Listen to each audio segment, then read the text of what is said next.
जय माता दी। देवों के देव महादेव क्यों आए माँ काली के पैरों के नीचे। चलिए दोस्तों, आज मैं आपको एक ऐसी अमर कथा सुनाती हूँ जिसे सुनकर आपका मन श्रद्धा से भर जाएगा। ये कहानी उस समय की है जब सहस्त्रों देवों में से एक देवों के देव महादेव को अपनी प्रिया के चरणों में लेटना पड़ा था। क्या कारण था, क्यों आना पड़ा भोलेनाथ को माँ काली के पैरों के नीचे। इस कहानी में छुपे हैं प्रेम के गहरे राज, त्याग की पराकाष्ठा और शक्ति के सामने समर्पण की महान शिक्षा।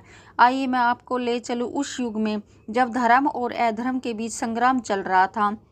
आज की कथा बहुत ही प्रेरणादायक है, इसलिए दोस्तों ध्यान से सुनना।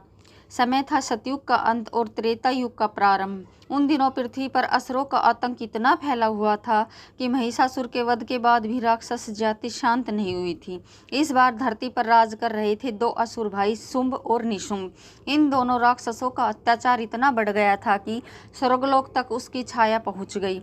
उन्होंने न केवल मनुष्यों को सताया बल्कि देवताओं को भी स्वर्ग से भगा दिया था। सभी देवता छुप छुप कर जीवन बिता रहे थे, लेकिन सबसे बड़ी चुनौती तो अभी आने वाली थी। राक्षसों की सेना में था एक भयानक असुर रक्तबीज।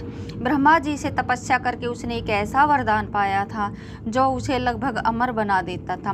वरदान ये था, रक्तबीज के शरीर से जो भी रक्त की बूंद धरती पर गिरेगी उससे उसके जैसा ही एक और शक्तिशाली राक्षस पैदा हो जाएगा। सोचिए कैसे मारा जाता इस असुर को।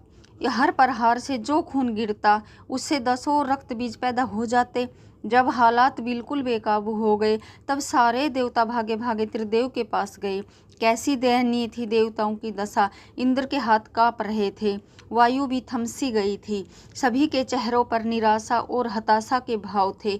हे त्रिदेव, देवराज इंद्र ने कंपित स्वर में कहा, रक्षा करिए, आपके सिवा अब कोई उपाय नहीं दिख रहा। रक्तबीज का वरदान इतना विचित्र है कि हमारी हर जीत हार में बदल ली जा रही है। भगवान शिव ने अपने त्रिनेत्र खोले। उनके नीलकंठ से गंभीर आवाज निकली, हे देवगणों, चिंता न करो। जब जब धरती पर संकट आया है तब तब शक्ति ने अवतार लिया है, आज भी होगा। लेकिन भगवान विष्णु का चेहरा गंभीर था। वे बोले, शिव, ये युद्ध सामान्य नहीं है।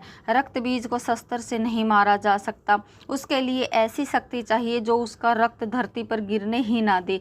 तभी भगवान ब्रह्मा बोले, ये काम तो केवल आदि शक्ति ही कर सकती है। हमें माँ दुर्गा का आह्वान करना होगा। त्रिदेव ने मिलकर माँ भगवती का ध्यान किया। नेक्स्ट भाग के लिए देखते रहिए।